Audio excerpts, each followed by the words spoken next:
Chilling tales for dark nights.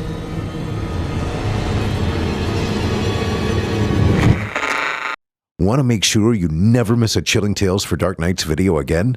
Be sure to subscribe and hit that bell to turn on notifications. Emily, Stan, and I enjoyed our grandmother's tales. During school breaks, Mom and Dad drove the three of us to her home in Plimerton. It was a small coastal village, an hour's drive north of Wellington.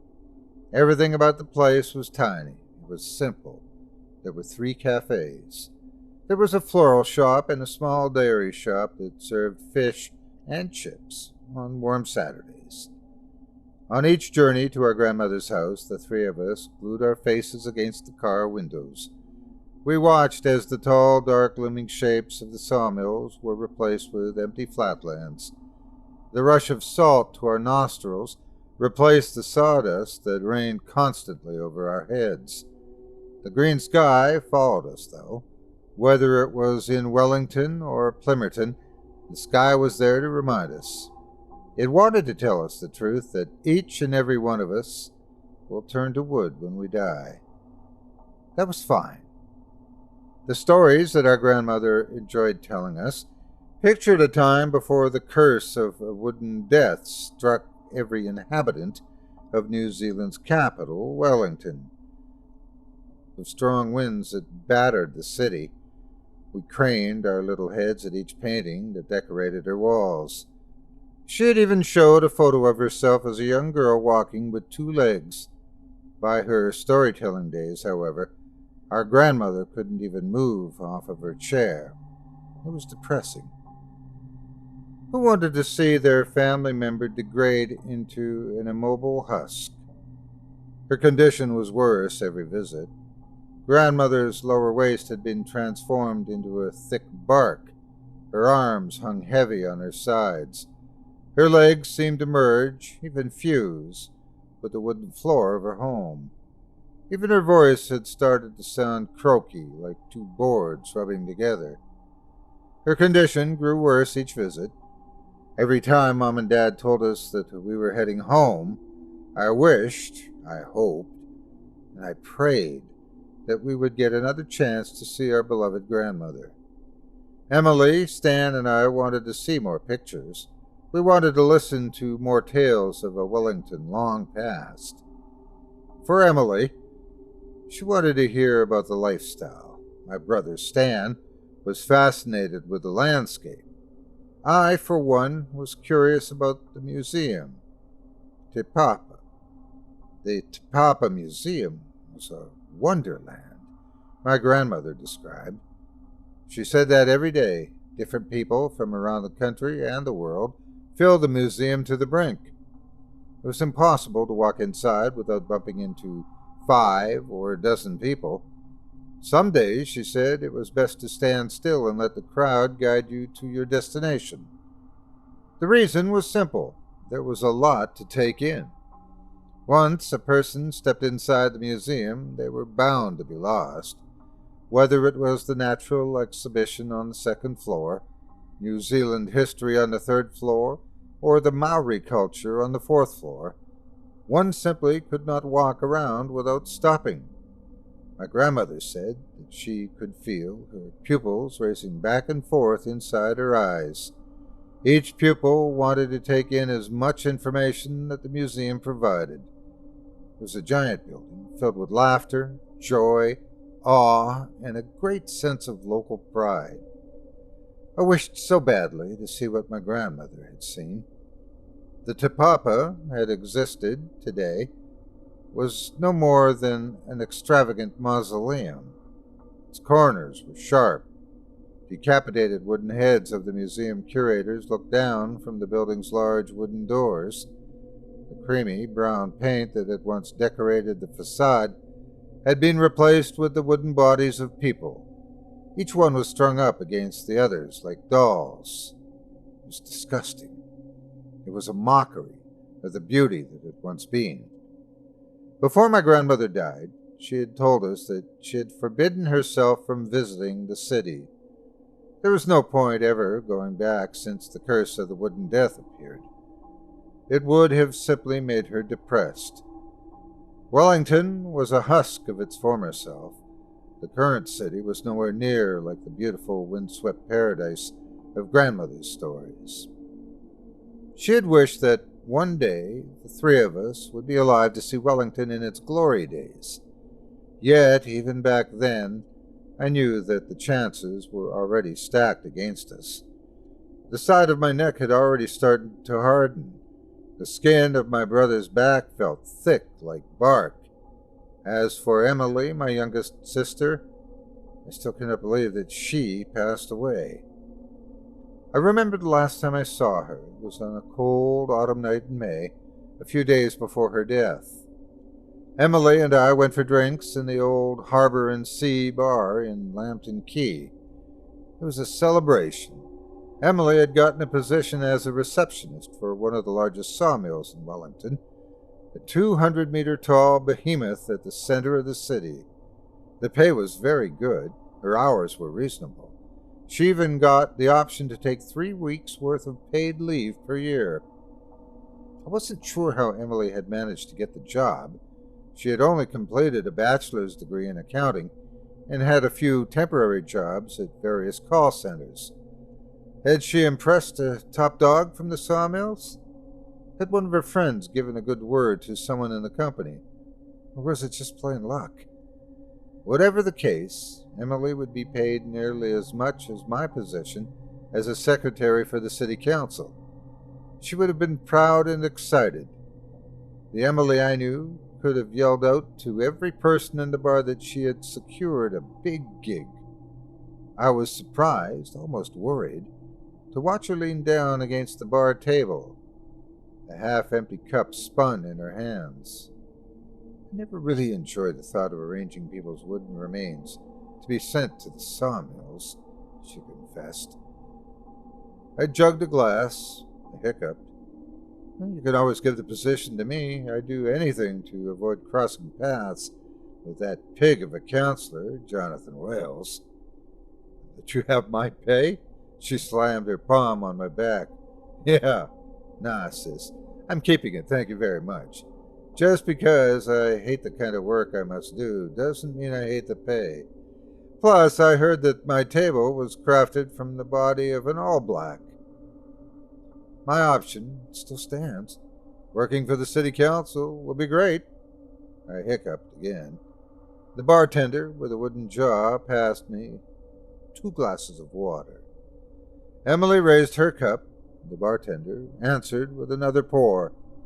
It is traditional, anyway. Once I save enough money, I'll buy a huge property near Plimerton and set up a business where instead of chopping people up, we can make them, I don't know, human trees? Oh, you're just trying to live like Grandma, eh? That's so cute. I said, drinking my glass. Your house is still standing if you want it. Yeah, but no, Emily said with a smile as I caught a few guys staring idly at both of us from the far corner. You were always her favorite. I patted her shoulder. It had been 20 years since Grandma passed away.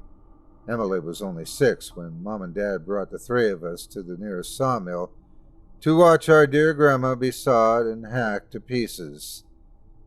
I guess I get why Grandmother exiled herself, she said, gulping her glass in one go.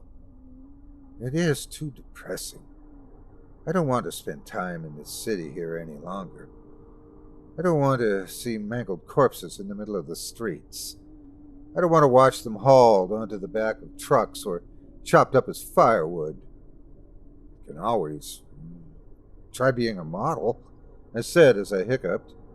You know, to cheer people up. Emily tilted her head. I was being serious there, I insisted. You can start by not being so gloomy all the time, Emily. Come on, cheer up. You'll start a new job next year. You'll be as rich in an instant. We can plan the celebration party now if you want. Let's leave all these problems for the future, Emmy. We have enough trouble as it is without thinking that we're going to end up as furniture.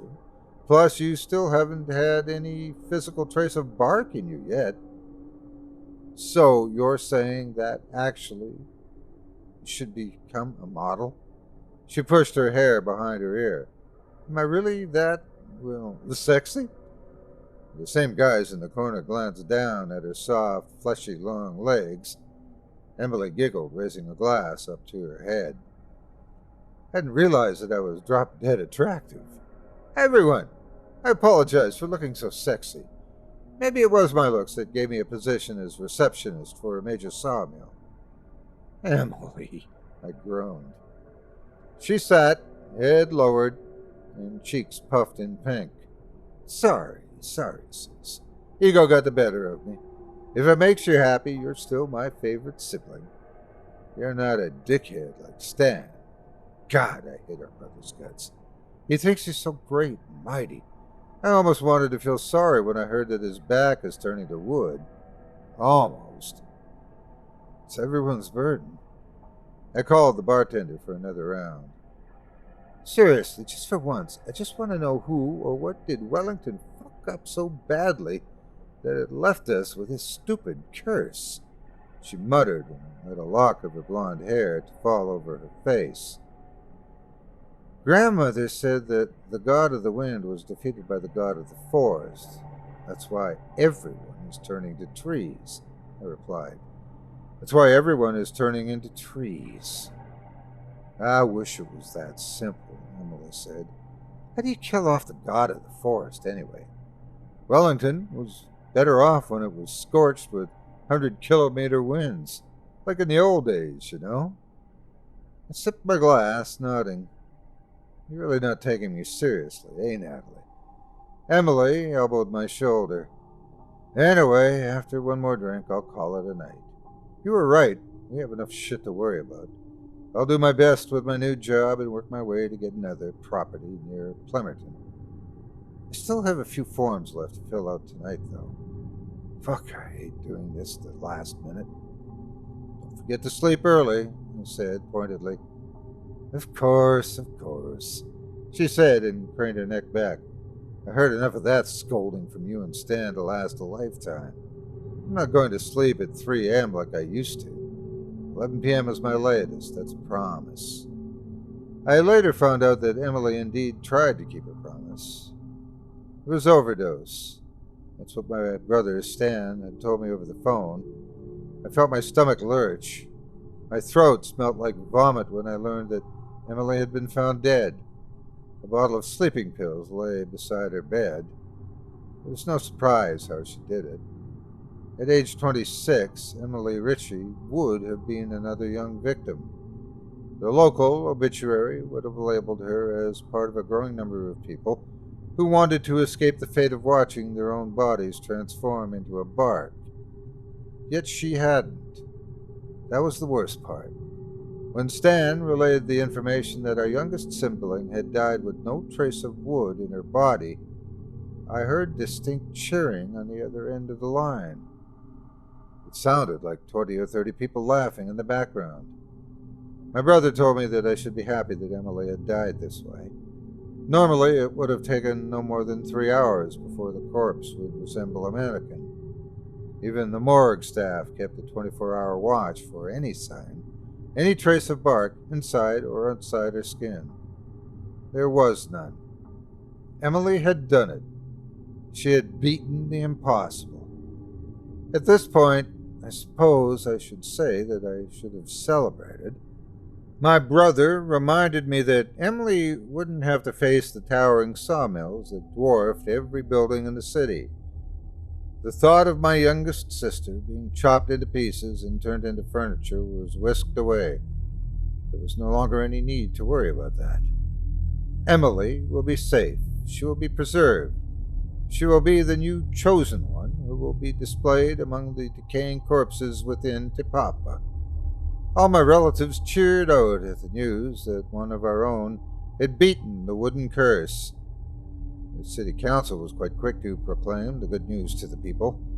Not only had they given us $100,000 as a gesture of gratitude, but they set up a new exhibition at Te Papa, all as a token to Emily's death. In the beginning, Tohiri, the Maori god of the winds, waged war against his brothers. He attacked Tane, the god of the forest, and forced the god of the sea to wage war against the former. The gods of food took refuge and hid from Tohiri's onslaught. It was only the god of war, Tumatetwenga, that stood a chance and forced the god of winds to withdraw. Ever since that day, my grandmother had said that Wellington was Tori's home. It was obvious. Wellington had been considered as the windiest city in the whole country. The strong 100-kilometer gale force that could batter numerous towns in New Zealand was an everyday occurrence that everyone had gotten used to. A day within Wellington wouldn't be complete without watching an army of thick giant clouds spiraling around the city like a whirlpool. Those were Twahiri's children. The winds and the clouds were the god's army against his brothers. Twahiri commanded them to storm the seas. He ordered his children to uproot trees and scatter the crops off the ground. Whether the god of wind was defeated by an alliance of his brothers or not was uncertain. It was always obvious that their presence was now gone. Wellington was no longer the windiest city in the country. It was dry. It was still, like some forgotten ruin left to decay on its own. The great fleet's two clouds that had once proudly sailed the city had been replaced by an inky, dark green sky. The showers of sawdust that poured out from the sawmills took over from the winds.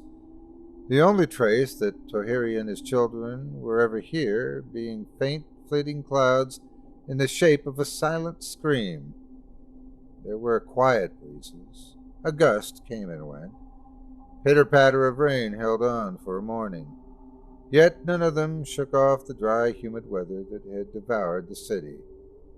There was no god to welcome me to the first day of Emily's exhibition. Only Stan. Kia ora, Natalie. I'm glad to see that the curse hasn't taken you yet. My brother greeted me at the museum's entrance. His brown hair, which had once tried to grow, was shortened. He combed it back, revealing a wooden crack on his forehead. He'd grown bulkier since the last time I'd seen him, almost stiff. Maybe it was the large brown jacket that he wore. It was May, after all, and winter was just around the corner. I could already sense, almost smell, the roasted wooden bodies who were chosen to be firewood for Wellington. It's good to see you again, Stan. I hugged him, feeling the hardness of the wood that consumed his back. How are you keeping up? How's the family? They're doing great. The kids are being babysit now. I don't think they have realized that their Auntie Emily has died. They heard about her becoming the city's nearest darling, but they still don't get that people need to die to achieve that honor. I brought my wife, though. She's upstairs with the rest of the family. Mom and Dad must be gushing here about the grandkids. And you, I asked, how is your condition going? You sound like I'm going to die, Nat. This is your brother you're talking to.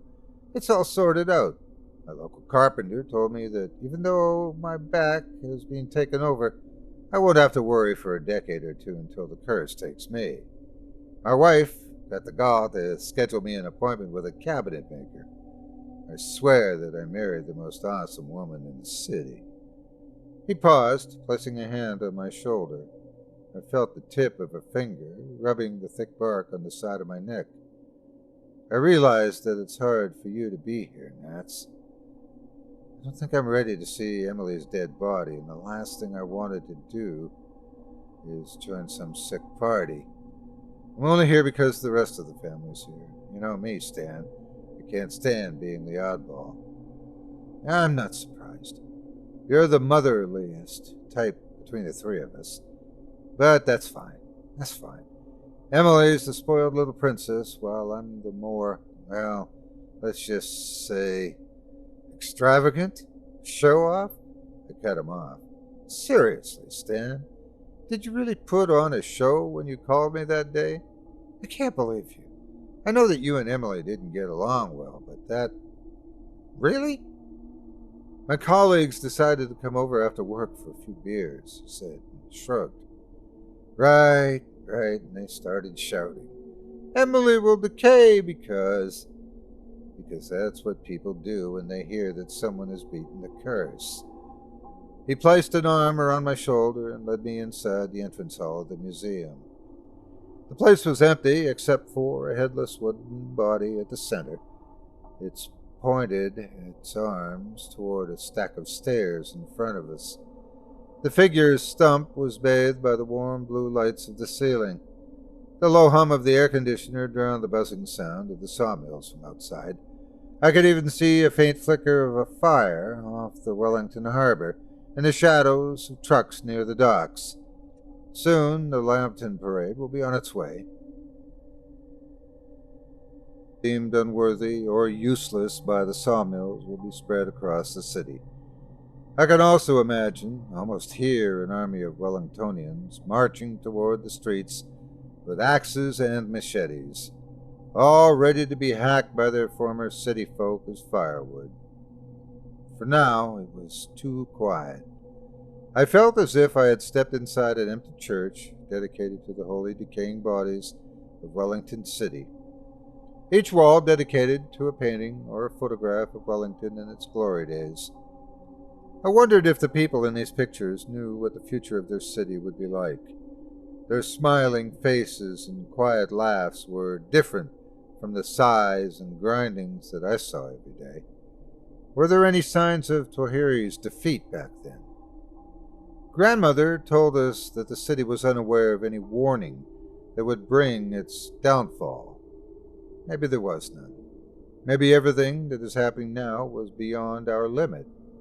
The Maori gods have done this to us. Maybe they would fix it. My grandmother used to say. We can only hope. Where's the rest of the family? I asked as I scratched the wooden bark of my neck.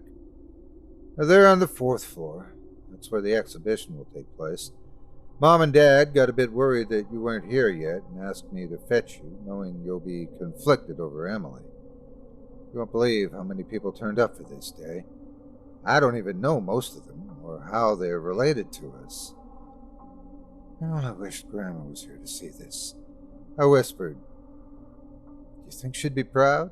Stan asked as we climbed the wooden stairs, passing over a series of old photos of the Tupapa Museum in its glory days. She would still be rooted in her old home in Plimerton. She had said that she was in self-exile. I'd like to think that Grandma would make an exception, I said. Emily always was her favorite. She used to give her the first taste of cookies since she was the only one small enough to sit on her lap. I remember how you and I used to fight for that position. We even made numerous alliances to get Emily off Grandma's special list. I smirked, catching glimpses of dark silhouettes of the sawmills from the window. I bet she wasn't planning to die that night. Stan said as he chipped off a piece of bark from his head. Emily was a klutz. I bet she must have taken one pill too many. I told her to stop that, I said. Well, you can't really blame all of it on yourself, Nat. It's Emily's fault for drinking all those energy drinks non-stop during university. We kept warning her that it would affect her sleeping pattern, but that girl was too stubborn and pretentious to listen. Just because she was pretty doesn't mean she had common sense. You remember how she caught me taking away her valuable caffeine drinks? I forced a smile. Emily ranted a whole night, saying how you were the worst brother ever. She even avoided me for a whole month, he chuckled. I ruined that by popping by her place one night. Oh, that girl wasn't keen to see me. And now Emily's dead. I clenched my fist. Stan, I was with her a few days before she passed away. If I had known something was wrong, or if she had told me about her sleeping problems, I could have. There was nothing we could do. We could, I said. I was there. Natalie, my brother, gripped my arm. Please, enough. You're not the only one who's grieving. I may not look like it, but I miss Emily as well. We used to hate each other's guts. I swear our brother-sister rivalry was a bloody comedy sketch. But now that she's gone, I'm not even sure what to do. Stan, he continued, eyes narrowed. Did you want to see her being turned into timber, Natalie? I can still remember how men in white uniforms took our grandmother's wooden body and turned her into a piece of chair. I still have nightmares thinking about her body, how it was hacked by a buzzsaw. Seriously. Nat, who would want a grave like that? No one. Be happy, Nat, please. It's too late for us already. We will face those damn sawmills one day. But Emily, she will be here as long as time passes. She will be a model, a light for everyone who faces the chainsaws. I smiled a little. It was ironic, almost a sick parody, that my advice to Emily in becoming a model rather than a receptionist came true. Her beautiful young body would be displayed for all people to see. I imagined the public gawking with wide eyes as they approached her. It was no surprise. Those who had achieved the state of natural death were people either in their 70s or late 80s. It was rare, almost unheard of, for someone so young to defeat the curse of a wooden death. The youngest person before Emily was a 40-year-old man who was found drowned off the coast of Red Rocks. Since then, it's been elderlies. It was clear that the city folk were baffled. Prior to the exhibition, the city council declared that Emily's body was a rank 1 relic. Rather, to have her body slowly decay, like most of the inhabitants of the museum, she would be perfectly preserved. She will be a still frame. Generations into the future, people will ask the museum staff who she was. How had she done it? What did she eat? What was her secret? I'll be pissed if the local news reports a huge sale in sleeping pills. If that happens, I'm going to whomever made the report and tell them just because my sister had defeated the curse doesn't mean that people know everything about her. It's already bad enough that our youngest sister will permanently reside within the wooden walls of this museum. When I was a young girl, I played a game called headhunting. The rules were simple. For every visit to the museum, my classmates and I aimed to count as many heads as we could find. It was an easy game since there were countless faces that jutted off each stack of timber. We gave 1 point for the heads with blank expressions, 2 points went for the faces who were sad or afraid, and finally, a total of 3 points for those with a smile, a frozen semblance of laughter etched in their wooden faces. It was a fun game. Most children and some of my teachers were happy to sacrifice an hour for a few rounds of headhunting. My biggest record was 206. I was slightly tempted to try and beat the number as Stan and I made our way upward. The faces that I had counted when I was 14 were mostly gone. That was the beauty of the headhunting. Every year, 100 or 2 of these wooden boards were replaced. It was always fun darting around the tall, steep walls of the museum to find new faces that hadn't been there before. The constant smell of decay and the sight of peeling flesh from old bodies that suffocated the second and third floors was nowhere near the thrill of finding a new face. I wished I had that same excitement when Stan and I reached the museum's 4th floor. Boarded shut by thick wooden panels, the top floor of the museum was the beating heart of Tapapa. It was the holiest of places for Wellington City, a site where a selected few were granted the right to be a still image forever. Though it wasn't exactly closed to the public, a normal person must pay a hefty $300 ticket, and even that was limited for only 3 hours. I'd been there once as part of my work with the city council. It was a short visit. I think it was only a half hour at most, but even then, I could still picture myself basking under a soft white and yellow glow from the ceiling. The floor was white. The scent of sweet incense lifted me off my feet. Tinakutu, Tinakutu, Tinakutu Katua. Greeting to the families, the proud families of Wellington's newest treasure, Tenarawa Atakwe. The pot-bellied figure of Councillor Jonathan Wales stood on top of a makeshift stage. A giant statue of Jiry, the god of the wind, stood silently behind him. The councillor welcomed an army of wooden bodies below him. It was a mangled contortion of wood and flesh that ruined the serenity of the fourth floor. Branches sprouted from necks, whole legs were entombed by soft carpets of algae. The army cheered. They shouted my sister's name over and over, raising their arms and craning their heads back. I rubbed the hardest part of my neck. Nails tried to claw the bark from my flesh. I felt sick. The thought that I would join this army was unimaginable.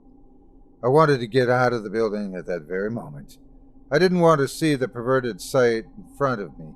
I didn't want to listen to wood cracking and turning. My grandmother was right. Emily was right. There was no point staying in the city that was the shadow of itself. I didn't want to see my boss running his bony fingers over a large curtain-covered glass case beside him. He caressed it. He lifted the bottom part a few centimeters up before letting go. Each moment, he described the beauty of Emily Reach. He told everyone that she was a prize worth dying for, how her flesh was serene, soft. You want to touch her hair? To rub her lips? He wished to whisper to her ear that she is beautiful. Why? The counselor shouted. His bloated belly hugged the case as the crowd cheered. This is our city's newest treasure, our Puipuyaki, Emily Riche, Tenarawa Atukwe. Thank you very much. He paused. His beady eyes scanned the room before he rubbed his head. He lowered his voice. And no, I almost forgot. We cannot celebrate the Rerahua, the beauty of our beloved daughter, without thanking her parents, the Juana that gave her to us. Nuaumai Hiramai. Stan grabbed my arm at this point as Mom and Dad walked up to the stage. Their bodies were woody and stiff. Their heads were the only part themselves untouched by the curse. Yet they smiled. Their faces were covered with tears, knowing their wish, their hope, that one of us would defeat the curse had come true. Let's go, Natalie, Stan said, walking forward. His breath was ragged. His eyes were glued to the glass case upon the stage. Stan became a man possessed. I could tell that he badly wanted to see what was behind the curtain. He didn't mind if he walked straight through the army, bumping, crashing, and bruising both of us against the hard surface of our wooden family. I wanted to tell him to stop. I wanted to beg him to slow down. He was hurting me. There was no need to rush. There was time. The city council had informed us that Emily's immediate family would have unlimited free access to the fourth floor as gratitude. I wanted to protest, but all I could muster were gasps. The back of my neck became flustered, almost hot. In the back of my mind, a little voice told me to celebrate. It told me that I could once again see my dear sister, that the three of us will be united. And as Stan and I reached the front, wooden hands pushed us forward. I fell on my knees, only to look up at the beautiful, nude corpse of my youngest sister. I opened my mouth. The uniform gasp of all my relatives conquered whatever words I mustered. She's beautiful, declared the voice in my head. Emily Riche is beautiful, I repeated, my face now fully infected by the wide, toothy smile of everyone around. Tenarawa Atukwe. Chilling tales for dark nights.